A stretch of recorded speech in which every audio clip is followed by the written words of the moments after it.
Am I the asshole for refusing to let my neighbor throw her kid's birthday party in my backyard? Okay, this is honestly one of the wildest things I've ever experienced, and I still can't wrap my head around it. I'm Emily, and I've been living in this house for a couple of years now. I've put so much time and love into turning my backyard into my own little sanctuary. It's got plants, fairy lights, comfy seating. It's where I go to relax, recharge, and host small, quiet dinners with close friends. It's my happy place. A few days ago, my neighbor Karen knocks on my door and asks if she can use my backyard to throw her son's birthday party. Now, we're not talking about a small laid-back gathering here. No, Karen's talking full-on chaos, a bouncy castle, loud music, cake, and a bunch of screaming kids running around. I'm picturing my peaceful garden completely wrecked by 20-plus children hyped up on sugar. Honestly, it sounded like a nightmare. I politely told her I wasn't comfortable with that. I explained that it's my personal space and I don't really feel like hosting a party for a bunch of strangers. Kids I don't even know. Especially since I take pride in keeping my garden nice and peaceful. I thought that would be the end of it, but oh no. Karen didn't take my refusal well at all. She got super defensive, like I was personally attacking her or something. She started saying things like, well, it's just a few hours, and the kids need space to run around, as if I was being selfish for not offering up my backyard for her chaos. Then she offered me $20 to clean up afterward, like that would make me change my mind. Seriously? $20 for what would likely be hours of cleaning and damage control? I calmly said no again, but she wasn't having it. That's when things took an even crazier turn.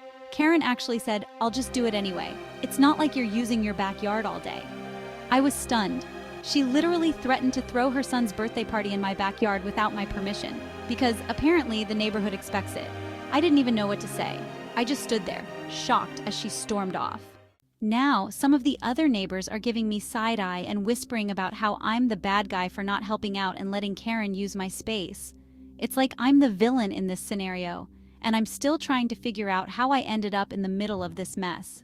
To give you a little more context, I've actually been super accommodating to my neighbors in the past. There are two older women in the neighborhood, Mrs. Thompson and Mrs. Rodriguez, who are both retired and sometimes ask if they can host small garden parties in my backyard for their bridge club or social group. I've let them do it several times because it's always been less than 10 people, and they're respectful.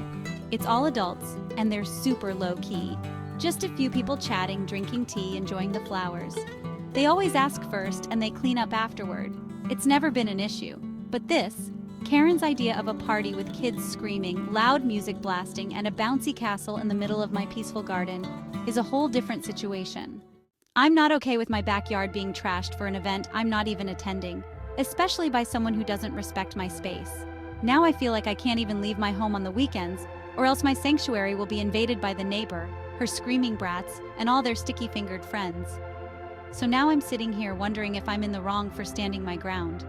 Am I the asshole for refusing to let her take over my backyard? I can't help but feel like her reaction was way over the top. But with the way the other neighbors are acting, I'm starting to second-guess myself. Should I have let her use the yard just to keep the peace? What do you think? Let me know in the comments. I need some help here.